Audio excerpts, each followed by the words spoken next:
მოგესალმებით, დღევანდელი ჩემი სტუმარი გახლავთ ჯანმრთელობის ინსტიტუტის დირექტორი, ექიმი ნევროლოგი, ყველასათვის კარგად ცნობილი ბატონი გოგიტა გეგელაშვილი. ბატონ გოგიტა, მოგესალმებით, ძალიან დიდ მადლობას მოგახსენებთ მობრძანებისათვის. მე მინდა მაყურებელს უთხრა, რომ დღეს ძალიან საინტერესო გადაცემა გელით წინ, ამიტომ იყავით ძალიან ყურადღებით და თქვენ კი მინდა ბატონ გოგიტა გითხრათ, რომ მართალი ისეთი დღეს ძალიან საკმაოდ საინტერესო საკითხებზე გვექნება საუბარი და საიდან დავიწყო არც ვიცი. მოდით ვთქვათ ასე, რომ მედიცინა მთელს დედამიწის ზურზე ყველაზე ჰუმანური დარგია, მაგრამ ამ ჰუმანურ დარგს ამ ბოლო დროს რაღაც ცოტა აგრესიული ელემენტები შეეპარასავით თუ შეეპარა, როგორ ფიქრობთ და რა არის ეს პატარა აგრესიული ელემენტები? ხომ არ დაგვავიწყდა ჩვენ ექიმებს, რომ ორგანიზმი არის ძალიან სრულყოფილი ქმნილება? ხომ არ დაგვავიწყდა, რომ ორგანიზმს აქვს თავისი აღდგენითი ფუნქციების საშუალება? ხომ არ დაგვავიწყდა, რომ აქვს ძალიან დიდი რესურსები და ჩვენ ვიყენებთ თუ არა სწორად ამ რესურსებს და ხომ არ ხდება ხოლმე ისე, რომ დაუშვათ აი ორგანიზმის მართვაში უხეშად ვერევით?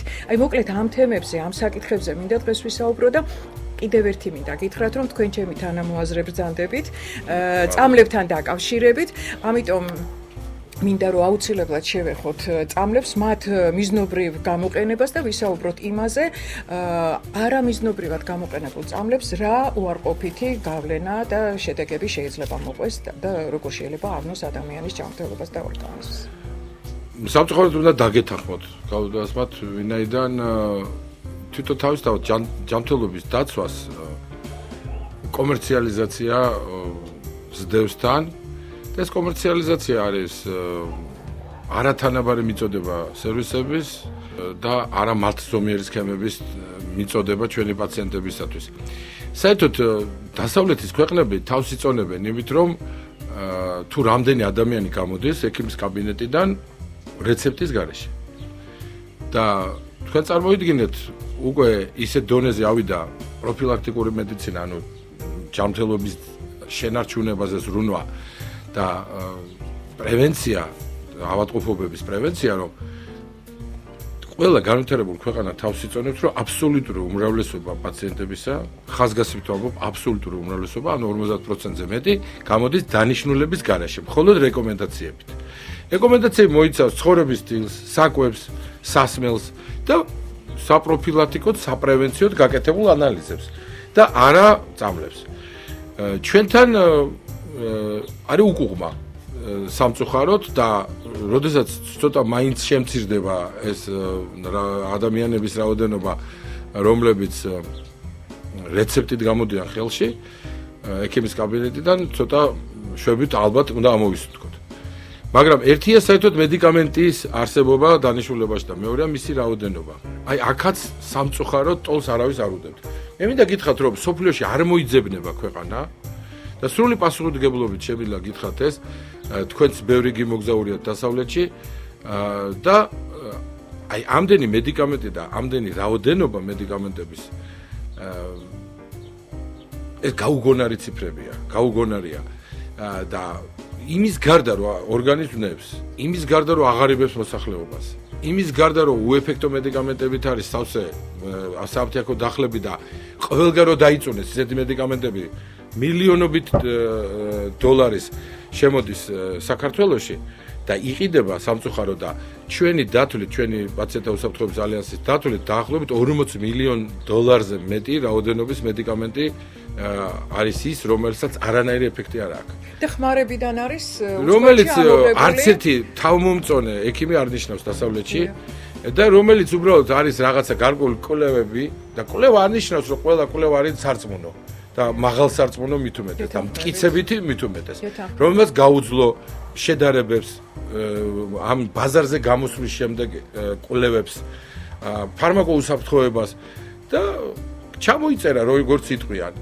შემოაბიჯა უკვე თავისუფლად ყოფილი საბჭოთა კავშირის ქვეყნებში ყოველგვარი წინააღმდეგობების გარეშე. სრული თავისუფლებაა წამლის რეგისტრაციის, მისი მიწოდების და როგორ დამთავრებული არ აქვს სიმპტომი. მაგალითად, თავბრუ მეხვევა, თავბრუხევის წამალი. შეკრულება მაქვს. საფაღარათო საშუალება. სიზარღვების რაღაცა მცივ ფეხებზე სპაზმი მაქვს. კაცო, შეიძლება ნეიროპათია აქვს და იმიტოც ცივა. ეგრევე სპაზმის მოხსნეს საშუალო. მთელი რიგი მედიკამენტები, რომლებიც საქართველოს ბაზარზეა, თვითონ კლასი არ არსებობს ესეთი მედიკამენტი. მაგალითად, არ არსებობს ტვინის გამააქტივებელი წამლები. არ არსებობს ტვინის სიზარღვების გამაფართოებელი მედიკამენტები. და ჩვენთან მილიონობით იყიდება და სავსეა. ამ დროს ექიმს ზოგჯერ ავიწყდება, ურჩიოს პაციენტს თუნდაც ეს ამდენი წამალი, ჭამამდე მიიღოს თუ ჭამის მერე. რა იკვებოს, როგორ აქტივობაში იყოს და მინდა გითხრათ, რომ აი მოხუცებულთა შფოთვის უდიდესი ნაწილი არის ბუნებისგან მოცილება.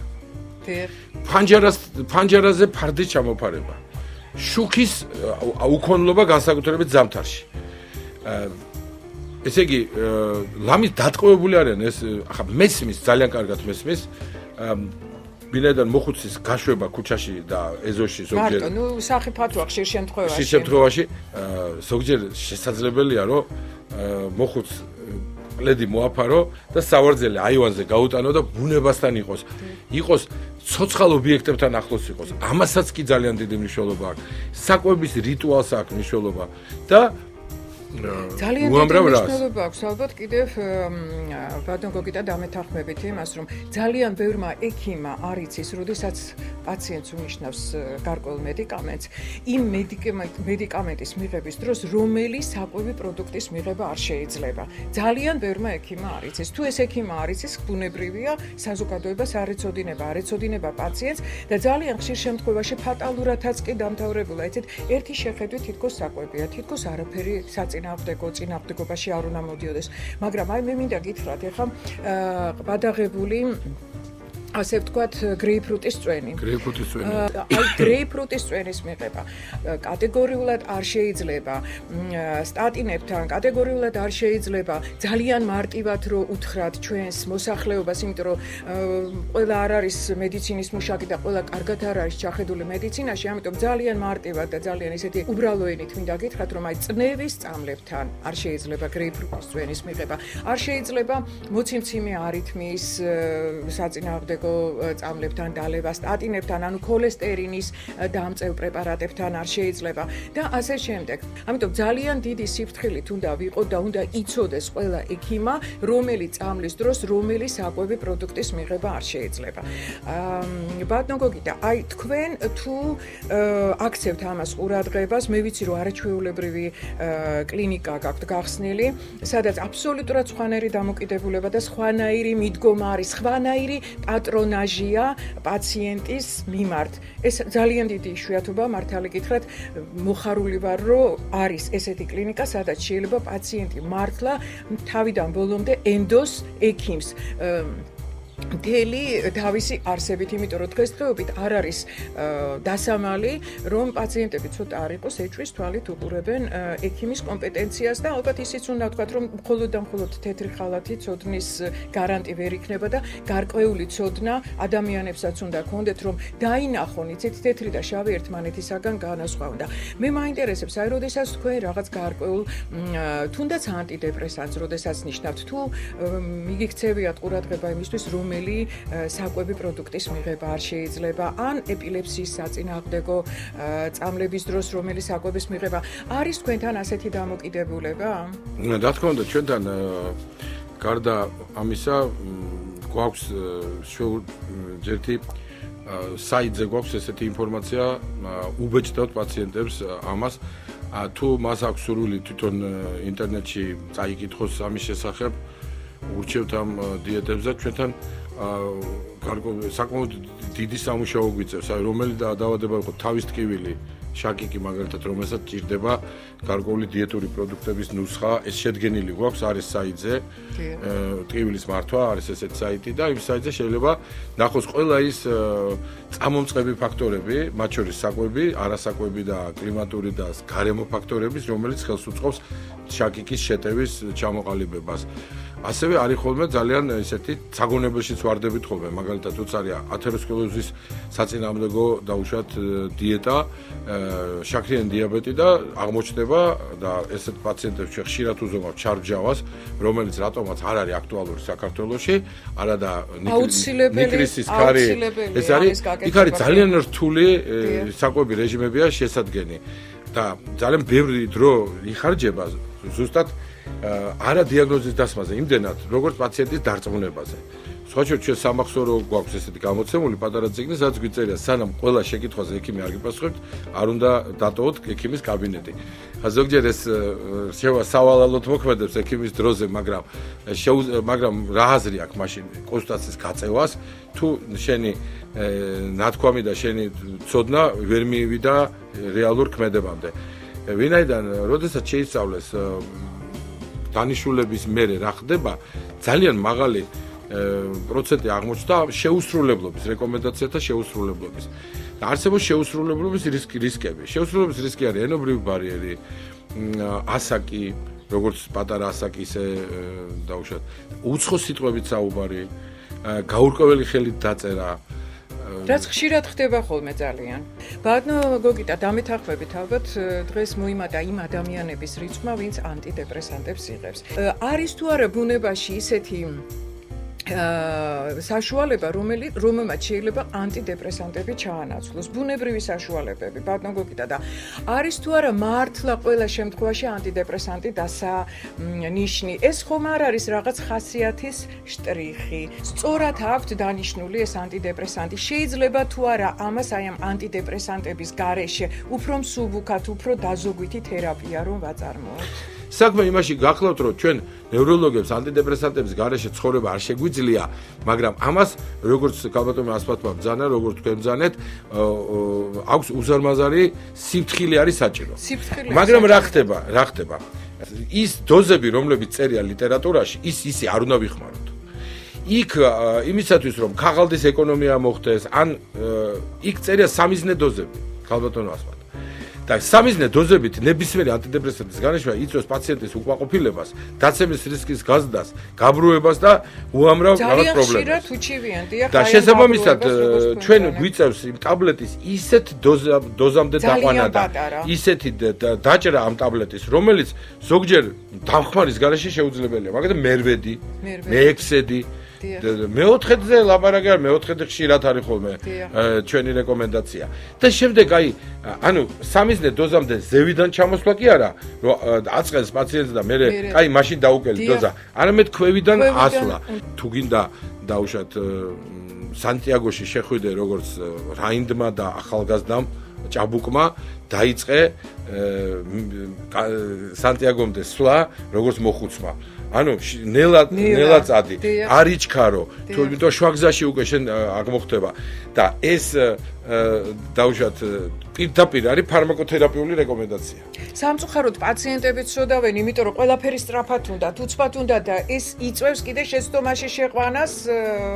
კი, დიახ, გეთანხმებით, მაგალითად იგივე ანტიდეპრესანტს თუ ჩამოვარდა საუბარი, 21 დღე უნდა ელოდო მის ეფექტს. დიახ. მაგრამ ამის უნდა გააფრთხილო. უნდა დაიყოლიო. უნდა 2 დღეში, 3 დღეში შედეგის უნდა და ზუსტად ამაში იხარჯება ყველაზე მეტი დრო, ვინაიდან არ შეიძლება პაციენტი გაანებივრო უეფექტო წამლებით, რომელთაც არ აქვს გვერდითი მოვლენები. ეს არის საზოგადოების წინაშე ჩადენილი ცოდვა. ვინაიდან საზოგადოება გენდობა, უამრავ ფულს ხარჯავს და სინამდვილეში შენ ნიშნავ არაფერს. არ შეიძლება ამდენი ფუჭი მედიკამენტების დანიშნა არ შეიძლება. ჯობია დაუნიშნო ნამდვილი მედიკამენტი, დახარჯო დრო და წახვიდე ისე, რომ სანტიაგოში შეხვიდე ნელა. გართულების ალბათობა ცვირდება, როდესაც იქ არის ცოტა მედიკამენტი მინიმალური დოზით. ზოგჯერ იძულებული ვართ მაინც დანიშნულება ერთ გვერდამდე შეივსოს. რატო? თუ აქვს შაქრიანი დიაბეტი, შაქრის წამალია საჭირო, მაღალი ხოლესტერინი ან ლიპიდები, მარტო კვებით პროდუქტებით ვერ ხდება იმის შეცვლა.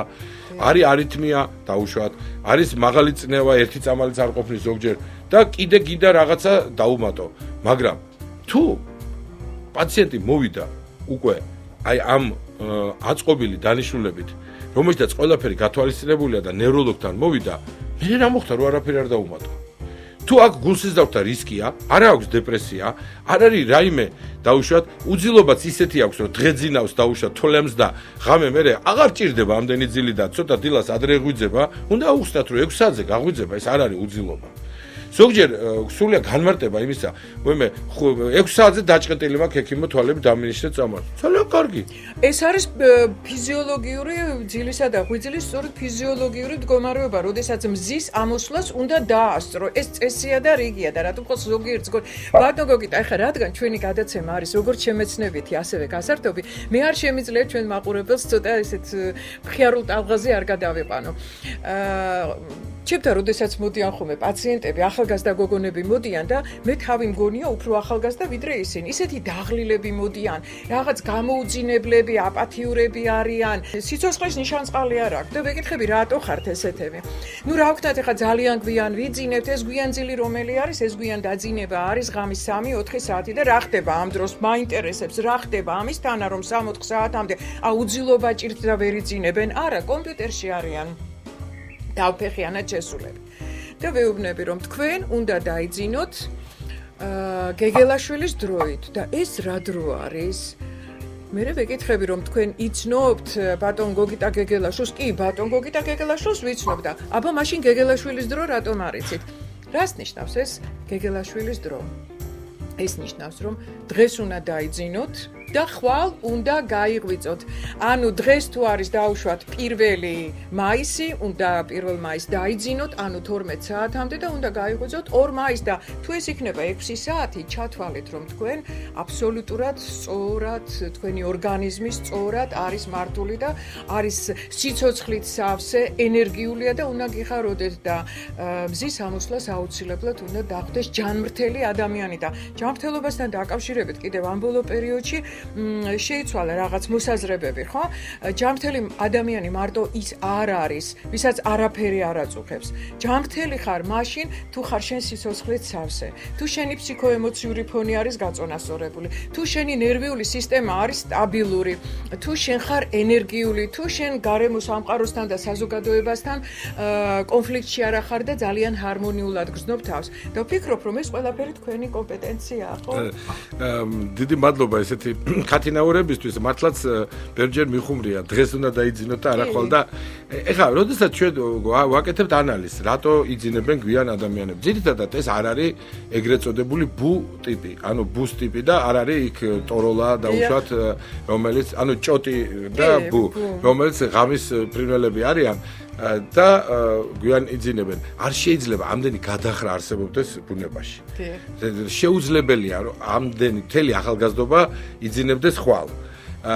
ძირითადად ეს გამოწვეულია იმით, რომ საღამოს აქტიურდება სოციალური მედია. სოციალური მედია აქტიურდება, მაგალითად ვიღაცა წავიდა კაფეში, რესტორანში, ბარში, იღებენ სურათებს, დებენ Facebook-ზე. მერე ამას უყურებენ, კომენტარებს აკეთებენ და მიდის რა საინტერესო ამბით გააქტივება ცენტრალური ნერვული სისტემის. და ჩვენ უნდა გავიხსენოთ ძველი ექიმების, ეს არ არის ნოვაცია, ძველი ექიმების გამონათქვამი, რომლებიც ურჩევდნენ პაციენტს. ნახეთ არა მძაფრ სიუჟეტიანი ფილმი. წაიკითხეთ არა მძაფრი სიუჟეტიანი ისეთი მოთხრობა, რომელიც მოთხრობა დაუშვათ და მოგვით და არა დაუშვათ რომანი, რომელიც დაუშვათ რომელიც არ თავდება და აი გამოძიება, რომელსაც გაათენებ. მე ურჩევ ყველაზე უინტერესო წიგნის წაკითხვას, რომ რაც შეიძლება არ დაინტერესდეს და არ შეუყვეს ამ წიგნის კითხვას და პირიქით ჩაეძინოს და ჩათვლიმოს. კი, ბევრს უთქავს, ბიძაჩემს ჰქონდა ესეთი სტალინის წიგნი, ლენინიზმის რა ქვია ნარკოები ლენინიზმზე, რომელიც ამბობდა, რომ 7 გვერდის მეტი არ მაქვს წაკითხული, რატო თავიდან ვიწყებ ყოველთვისა და ვიძინებ. აი ურჩიოთ რომ ლენინის ტომები წაიკითხონ ძილის წინ და ყოველგვარი წამლის გარეშე ხუმრობით რა თქმა უნდა. ხუმრობით რა თქმა უნდა, მაგრამ ძალიან დიდი მნიშვნელობა აქვს იგივე ყავა დაუშვათ, დიდი რაოდენობით ყავა არ მიიღო, რომელსაც მე ზოგი კუმულაციის უნარი აქვს და გვიან გამოიყოფა 6 საათის მერე და 5 საათის მერე ცოტა მოერიდონ უნდა გამართლებას. საღამოობით იციან ხოლმე ბავშვებს ჩაის ასმევენ და საერთოდ რაღაც მიღებულია საღამოთი ჩაის მირთმევა. რაც დავარია ეხლა. კოფეინია უფრო მეტი ვიდრე ბევრს უთქვამს და უცხოეთში ყოფნის დროს ყოფილა ესეთი ამბავი, რომ დაურეკე 9 საათზე და მითხრა, უბედურებაა, ხომშვიდობაა. ხო, იმიტომ რომ მათთვის ეს პერიოდი არის ვინაიდან დასვენების ახალი ამბის თქმა უხერხულია. დილით უნდა დაურეკოთ. ამ დროს დილას გირეკავენ 11 საათზე, 10 საათზე და უკაცრავად ხომ არ გაგაღვიძეთ. ანუ შემოვლა მაქვს. კი, ეს არის ქართული 10 საათზე.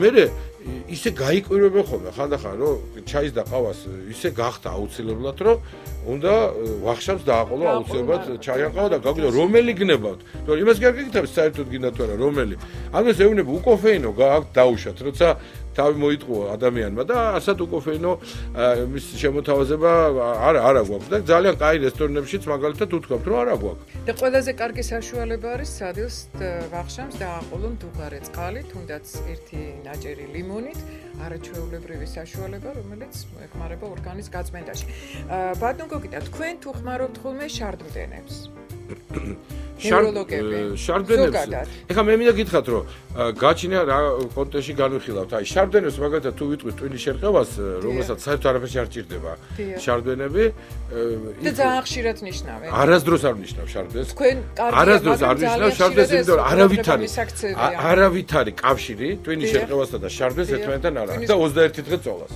ეს არის აბსოლუტური მითი რომელიც არის დიდი ხნის დამსხვრეული დაახლოებით ის მაშინ როდესაც იყო ხრუშოვი რომ შეიცვალა ბრეჟნევით აი იმ პერიოდში უკვე დამტკიცებული იყო ეს ეს რატომ არის ისევ აქტუალური რატომ არის ისევ ასეთი დანიშნულება რა ხდება ვერ გავიგე თუ არ არის გულის შეგუბებითი ავადმყოფობა თუ არ არის ძნელად დასამორჩილებელი არტერიული ჰიპერტენზია თუ შარდმდენის დანიშვნა მიხდება ვცდილობ რომ პროპორცია მაგალითად პრილებსა და შარდმდენს შორის იყოს პრილების სასარგებლო და არა უკუღმა ზოგიერთ წამალში შედის პრილი ცოტა პრილი წნევით დაავადებული ვარ ყველა მიცის მაგალითად ავიღოთ კაპტოპრილი ხო ყველაზე ესეც არაკომერციული დასახელებით დავშეთ ამ ტიპის პრეპარატებთან შარდმდენი კარგი კომბინაციაა და ზოგიერთ გვიხდება ის უნდა იყოს ძალიან პაწაწკუნტელა დოზით განსაკუთრებით ასაკოვან ადამიანებში და განსაკუთრებით ზაფხულში. ზაფხულში ადამიანი კარგავს ამოსუნთქული ორთქლით, ასევე კანით მაღალი ტემპერატურაა.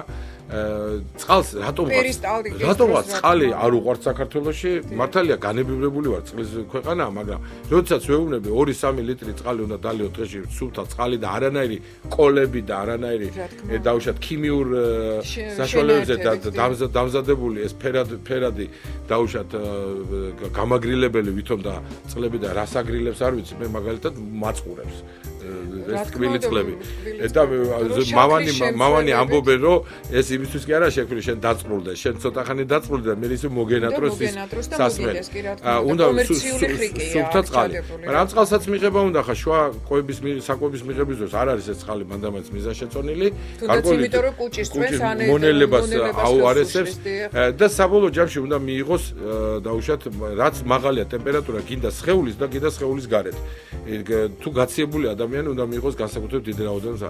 შარდმდენის მიღება გულის უკმარისობის დროს აუცილებელია. არტერიული ჰიპერტენზიის საშუალო და მძიმე ფორმების დროს აუცილებელია. მაგრამ მას უნდა ძალიან გაფრთხილება და განსაკუთრებით ასაკოვან ადამიანებში, რომელთაც ავიწყდება წყლის დალევა, თუნდაც იმის გამო, რომ ასაკთან ერთად წყურვილის გრძნობა მცირდება. აი ბავშვებს რო წყურდებათ, ისე ასაკოვან ადამიანებს ხანდაზმულებს არ წუხდება და ავიწყდება წყლის დალევა, ისედაც ჩვენს შარდმდენებს და ეს ზრდის დაცემის რისკს.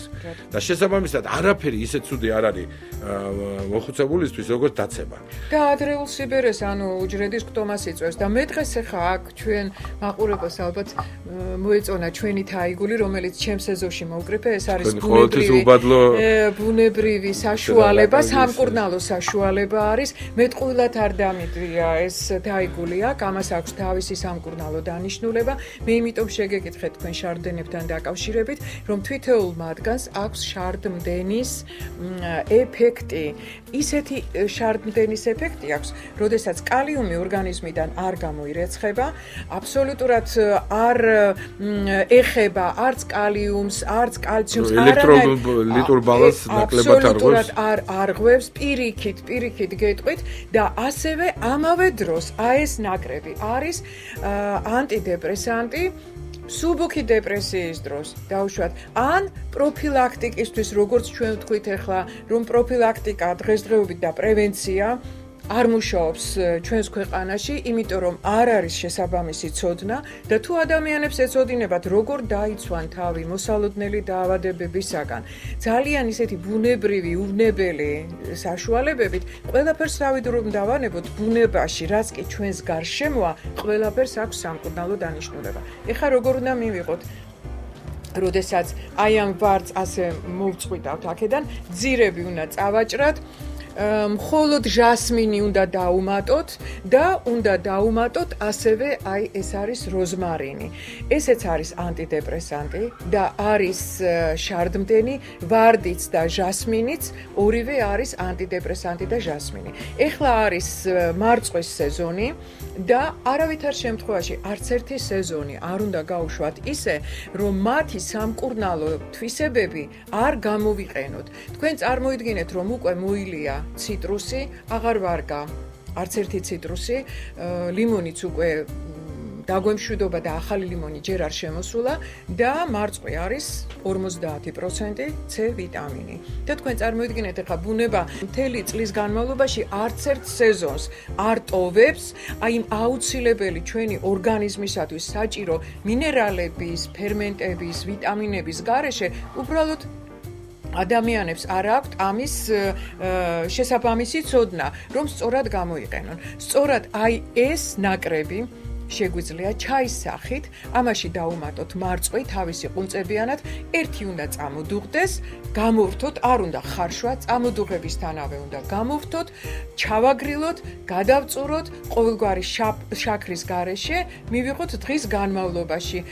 გადასარევია თან სითხეა, თან ასევე შველის თავის ტკივილს, ეხლა თქვენ მეტყვით ალბათ რომ და მეც დაგეთანხმებით რომ თავის ტკივილის გამომწვევი უამრავი მიზეზი არსებობს, ძალიან ბევრი მიზეზი არსებობს. 352 მკაცრად განსაზღვრული ფორმა არის თავის ტკივილის. თავის ტკივილის, მაგრამ იმისათვის რომ ჩვენ დავიცვათ თავი მოსალოდნელი თავის ტკივილისაგან, მივიღოთ ასეთი ჩაი და ნახოთ დაუკვირდეთ, ავიცილებთ ჩვენ ამას თავიდან და თუ რაღაცა ორი შემთხვევა მოხდა, ერთეული შემთხვევები თავის ტკივილის, რომელიც არ საჭიროებს ასეთ პანიკურ რაღაც შიშს და ემას და შეიძლება რომ მხოლოდ ერთჯერადად იყოს, მხოლოდ ხო შეიძლება იყოს, არა, დაუშვათ კალიუმის დეფიციტით იყოს, გადაღლით იყოს, უძილობით, ხო? მივიღოთ ეს ნაყენი, მაგრამ არავითარ შემთხვევაში თუ კი ეს პერმანენტულ სახეს იღებს თავის ტკივილი, აუცილებლად ექიმს უნდა მიმართოთ, რა თქმა უნდა. უბრალოდ ტკივილი, თავის ტკივილი თუ იხსნება მარტივი საშუალებით, ან ბუნებრივი, ან ცხელი დაუშვათ, ან ცივი დაუშვათ წყლის გადავლებით თავზე, ან თავის გაყვრით და 1000-ში ერთხელ რაღაცა უბრალოდ ურეცეპტო მედიკამენტით, ან ნაკრებით დაუშვათ და ბუნებრივი საშუალებით მოიხსნება, იმას საერთოდ ექიმი არ უნდა. მინდა დაგამშვიდოთ და გავდასვათ, მე მინდა აუცილებლად უყურადღებოთ არ დავტოვა ეს ფრაზა თქვენ რაც ბრძანეთ მარწყვის შესახებ. აღმოჩნდა რომ მარწყვი, ჟოლო მოცვი და კენკრეული ზოგადად დადასტურებულად არის ანტიიშემიური, ანუ იშემიური გართულებების ინსულტის რისკი, მიოკარდიუმის ინფარქტის ჩამოყალიბების რისკს ამცირებს. ვინაიდან იქ არის უნიკალური, მე ხა ქიმიურ შემადგენლობას არ ჩამოვთავ, არ გადავღლე მაყურებელს, მაგრამ არის კონკრეტული შრომები, მაღალი რანგის კვლევებია, რომლითაც აი კენკროვნებს განსაკუთრებით ყურადღება მიექცა. ისევე როგორც დავუშვათ მაგათ ალუბალში არის მელატონინი და ალუბალი ხელს უწყობს ძილის დავუშვათ მოგვრას და საერთოდ მინდა გითხრათ რომ ეხლა შეიძლება იმდენი ესეთი მკვეთრი და დიამეტრალურად დაავადების ძირეული შემცველი დავუშვათ საშუალებები თუნდაც ნევროლოგიაში არ არის, მაგრამ თვითონ წესი და ყოველდღიური მიღება და მცირე რაოდენობით მიღება და რა თქმა უნდა დაბალანსებული, ესეთი შეხამებული, ჰარმონიული და მაქსიმალურად ბუნებასთან ახლოს მყოფი საკვებიც, სასმელიც და არა ქიმიურ დავუშვათ შტრიხებით გაჯერებული და ქიმიკატებით დამზადებული ინარჩუნებს ჯანმრთელობას და აკეთებს დაავადების პრევენციას და ეს არის ძალიან მნიშვნელოვანი რამ. ბატონო გოგიტა, ახლა ჩვენ ძალიან მცირე რეკლამაზე გავალთ და ძალიან მალე დაგიბრუნდებით და ჩვენ ამ საინტერესო საუბარს რეკლამის შემდეგ გავაგრძელებთ.